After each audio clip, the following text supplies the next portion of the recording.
Welcome to the Daily Plunge. We are looking at the Gospel of Mark. We're in chapter 6, verses 45 through 56. So Jesus has just fed the 5,000 and he dismisses the crowd.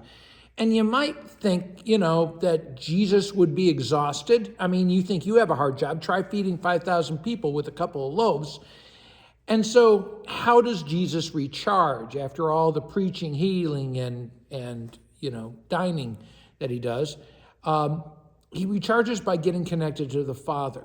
He goes away to pray, and he is there for hours praying, because we know that it's somewhere between 3 to 6 in the morning that he gets up and decides to walk across the lake. Now, he was up on the mountain, miles away from the disciples, yet he could see their struggle, and he heads towards them. And I want you to think about how, even though when you're going through struggles, Jesus sees you're going through struggles. You're not alone.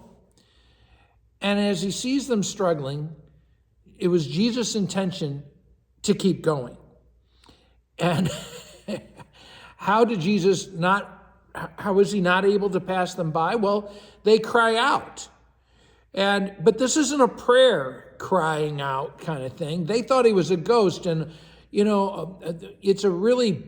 it's as far as a formula for prayer as you can get of shrieking out loud about a ghost.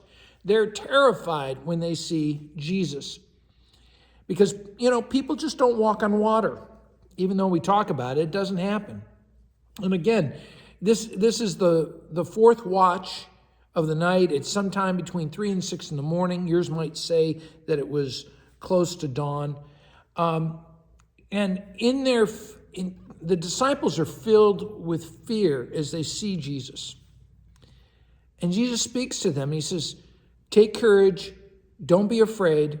And the basis of that courage is that I am here. Not that you're brave, not that you're courageous, but that I am with you.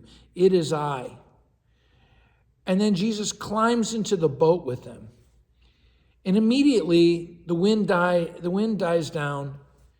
And, Jesus has immediately resolved the problem for the disciples because he's present.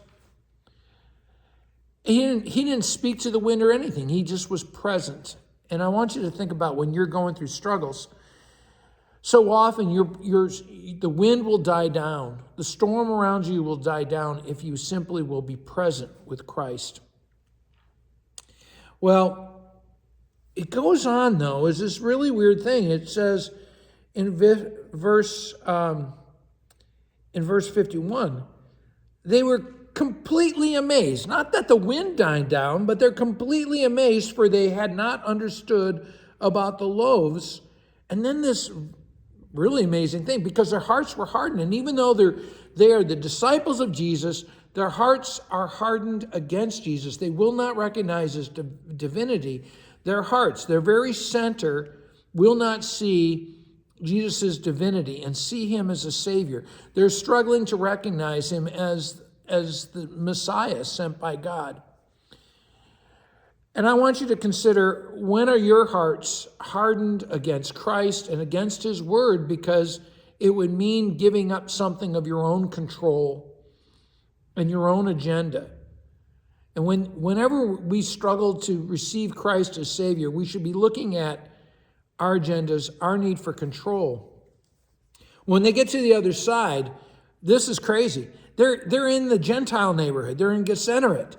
And all the pagans are running. They recognize Jesus, and they come running, and they're looking for the Savior. They're carrying the sick on mats.